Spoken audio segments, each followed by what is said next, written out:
The Saw series is probably one of my favourite horror movie franchises. Now, there are a number of reasons why that's the case, because I know that a lot of people don't like Saw and don't like what it represents in terms of Hollywood and sequels and cashing in, so to speak.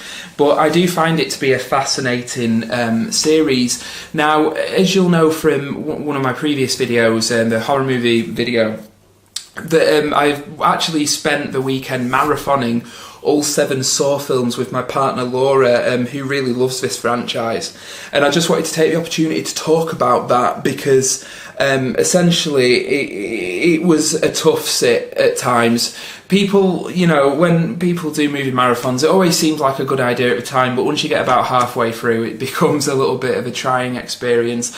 But I thought I wanted to take this opportunity to talk about the Saw film. So we're starting with the first Saw film. This film came out in 2004. In a time when the horror movie genre was really saturated with postmodern slasher films, most of which were written by Kevin Williamson. You know, they emerged in the late 90s with Scream and continued into the early 90s. So Saw was a breath of somewhat fresh air into the horror genre. The plot follows 2 guys, Dr. Gordon and a guy called Adam, played by Cary, and I never know how to pronounce his name. Is it Cary Elwes or something? The guy from Men in Tights, and Lee Winnell, who actually wrote this as well, along with James Wan, the director. But Lee Winnell plays Adam, and Cary Elwes plays Dr. Lawrence Gordon. They wake up chained up by their feet in a bathroom and have to figure out why they're there, who's doing this to them, how they're going to escape. And that is the film. It's only 90 minutes, but it does a lot with its runtime.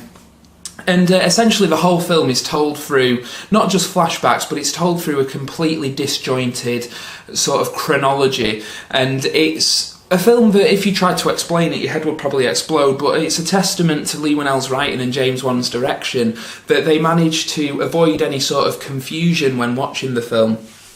Now, reasons I like it is that it introduced the world, the horror genre, to a new icon of horror cinema.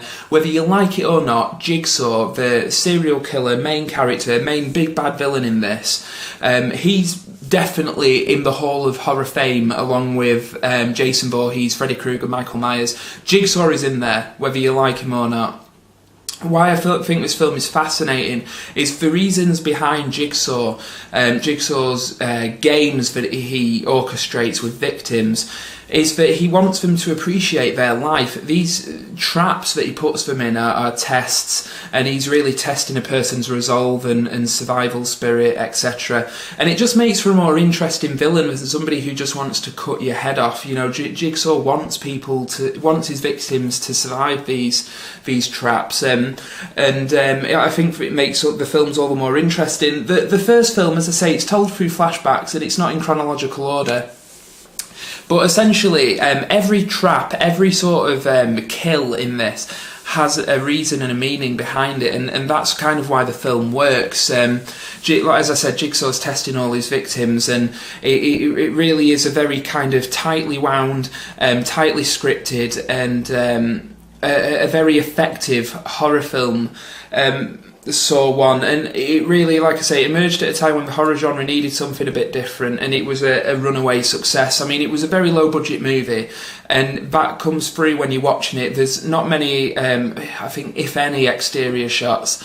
It's all on sets. The lighting really disguises the kind of how crude some of the sets are, but it's a very effective low budget horror movie, which spawned a sequel, Saw 2. Now, Saw 2 people consider to be one of the good ones. Saw 2 is written and directed by a guy called Darren Lynn Bousman. This film originally was not a Saw movie. Darren Lynn Bousman wrote a script that was later changed with the help of Lee Winnell, the writer of the first film, into a Saw sequel.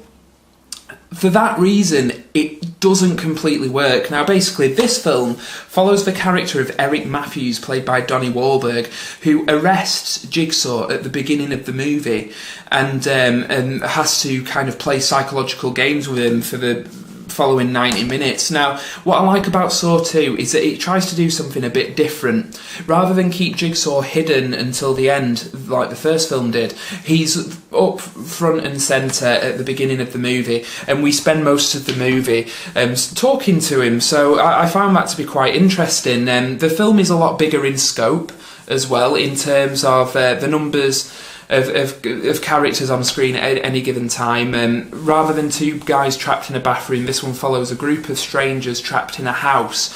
Each room has one of Jigsaw's deadly traps in it, intended for one of the people in the house, and again these are tests, and then the testing the resolve, etc.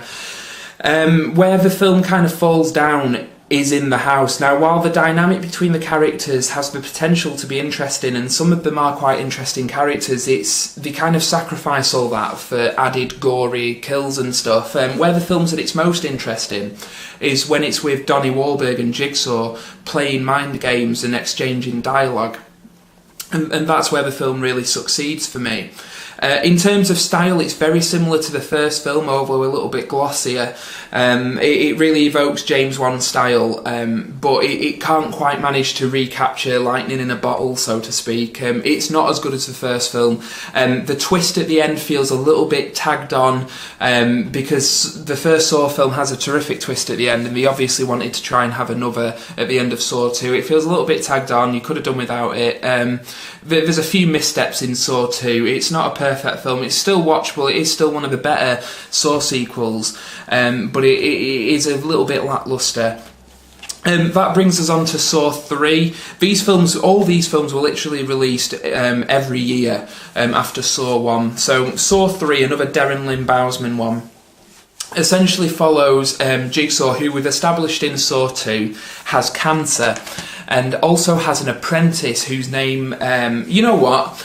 Screw avoiding spoilers. The rest of this video will be spoiler laden, because I can't really talk about the sequels without spoiling stuff that happens in the earlier movies. So if you've not seen them from this point on, switch off. But essentially, he has an apprentice named Amanda, who is one of his previous victims, who he helped save her life, as she puts it. So she's caring for him while he has cancer. They kidnap a doctor from the local hospital to keep him alive while another game is taking place.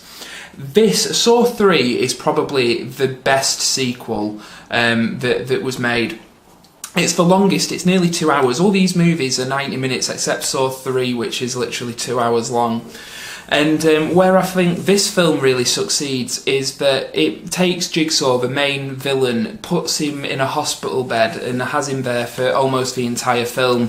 And I think it's quite a brave move, getting to see this side of the villain, this person we should be afraid of, who we are still afraid of to a certain extent, but it shows a vulnerable human side to him, which isn't something that you really get in horror movies very often.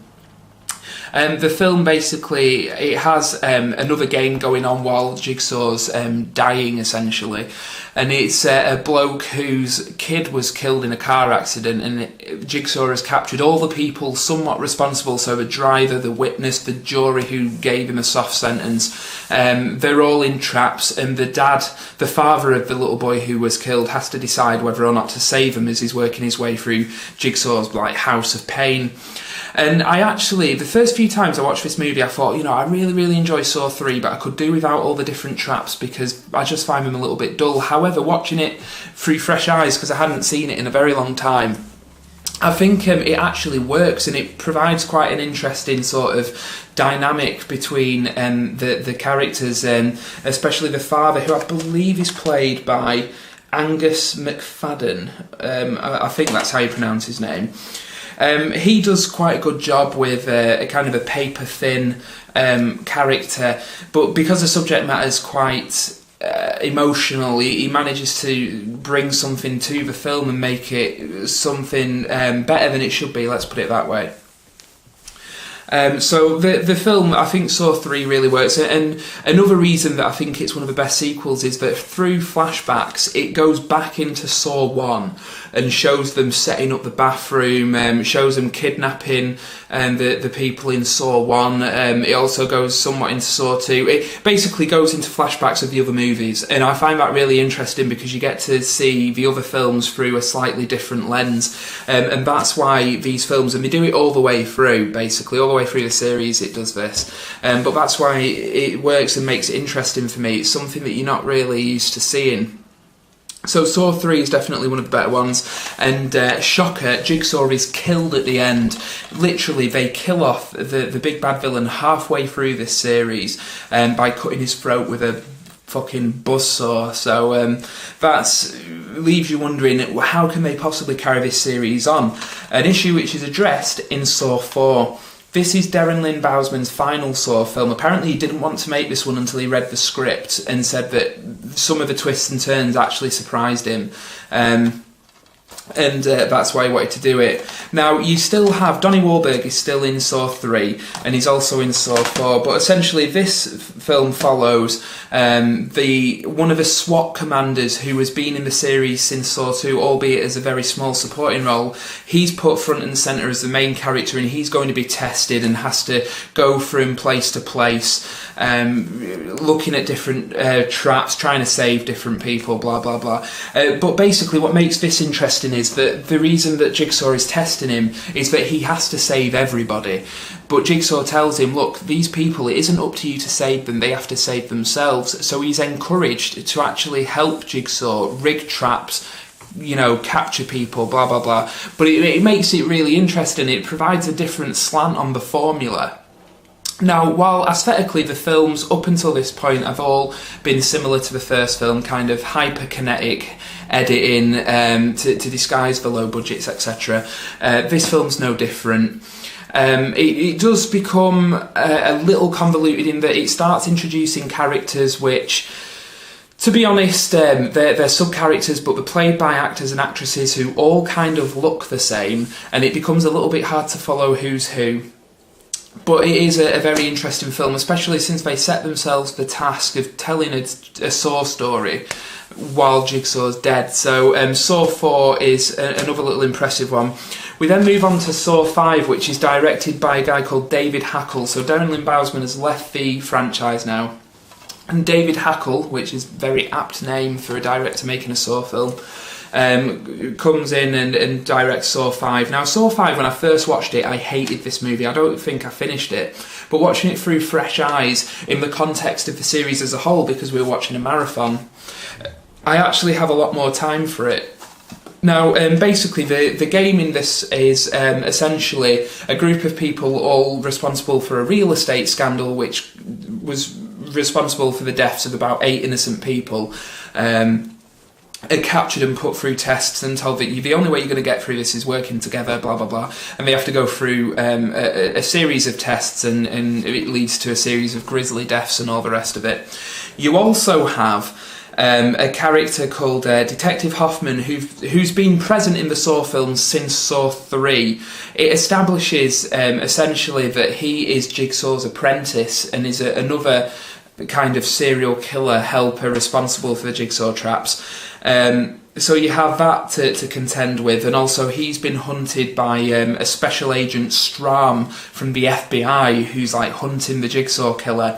The two actors actually do really well with the roles, however they look almost identical to the point where you have to kind of double take and wonder which one's which. But for the most part, it's good. And what I like about this is Special Agent Strahm spends a lot of this movie revisiting scenes from the first few films, the first 4 films, revisiting sets and the murder scenes and crime scenes, trying to piece together what's been happening. Now, while some of the logic in this movie has gaps that you could drive a jumbo jet through, you know, just because he revisits the crime scene, he suddenly knows what's going on. You know, there's no logic behind it, but it's quite interesting to see a character from the later films visit sets from the other films. It's a gimmick, and it's an enjoyable one. But Saw 5 is actually a lot more enjoyable than I remember it being, and I did actually really enjoy it. We then get to the second best sequel that was done, and this is by another director called Kevin Groter. I don't know how you pronounce that. But this is Saw 6. Why this film succeeds is that it has something to say. It basically comments and is almost a satire on the American health insurance and healthcare systems. And though that is really the focus of Jigsaw's game in this. Now, Jigsaw has managed to, after his death, basically orchestrate games that would still be going on after he died, which is one way they kind of, step around the fact that he's been killed in 2 films ago. But Saw 6, rather, is a very impressive sequel. Now, a criticism I have of Saw's probably 3 to 5 is that there are little to no exterior shots or establishing shots. It's literally all shot on interior sets, and you start to feel really claustrophobic, especially when you're watching all the movies back to back in a marathon. You literally start to feel claustrophobic. It's weird. There's just no establishing shots whatsoever. But in Saw 6, they kind of buck that trend, and you get some more exterior shots, establishing shots, and it feels more cinematic than the last few films did. And the fact that it has a little bit more to say as well makes it more interesting and a more worthy sequel.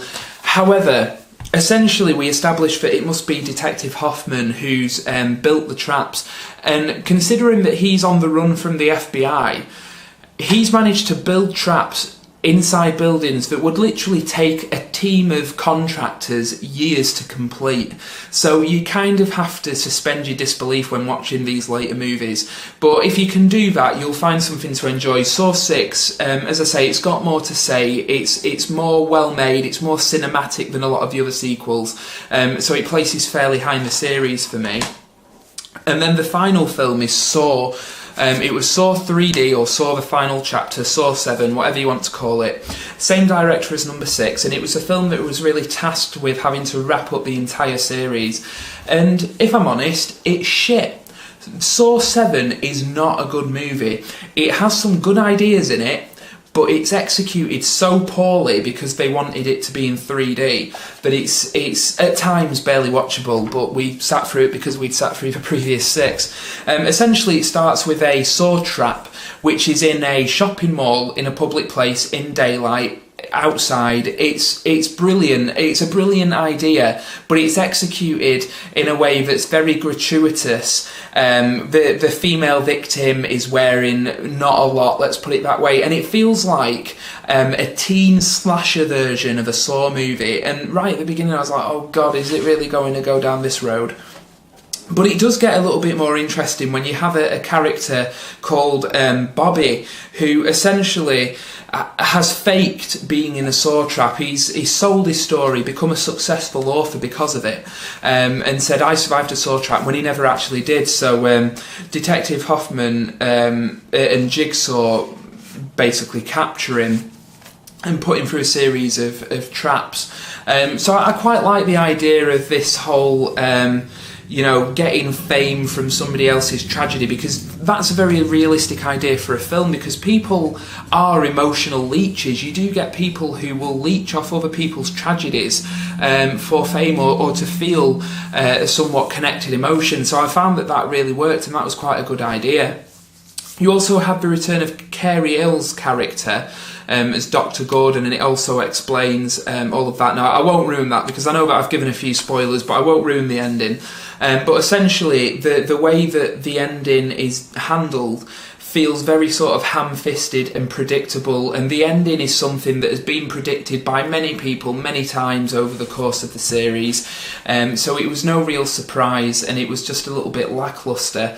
You do get Tobin Bell essentially relegated to a cameo in his own franchise at this point. I can only remember one scene where he actually is in it in Saw 7, which is a bit of a shame because Tobin Bell has a very magnetic presence and is very interesting as Jigsaw. but he's barely in Saw 7. It is quite grisly, but although you do find, because we were watching the 2D version on DVD, that some of the effects, like the blood especially, the colour is off, and the blood looked pink, and I think this is because of the types of camera they used to use for the 3D. It just looked a bit cheap and a bit straight to DVD, and it wasn't very good at all. It's not completely devoid of entertainment value, but it's probably the weakest film of the franchise, which is a shame considering it's the last one and it was the one tasked with wrapping everything up. So Saw 7 was a little bit disappointing. But as I say, essentially we watched the franchise. It was very interesting to see how it developed and changed over the course of 7 movies and 4 different directors rather. It was interesting to see how all that affected the franchise, and it's been a very sort of rewarding watch, I will say that. So the Saw films remain one of my favourite horror movie franchises, warts and all.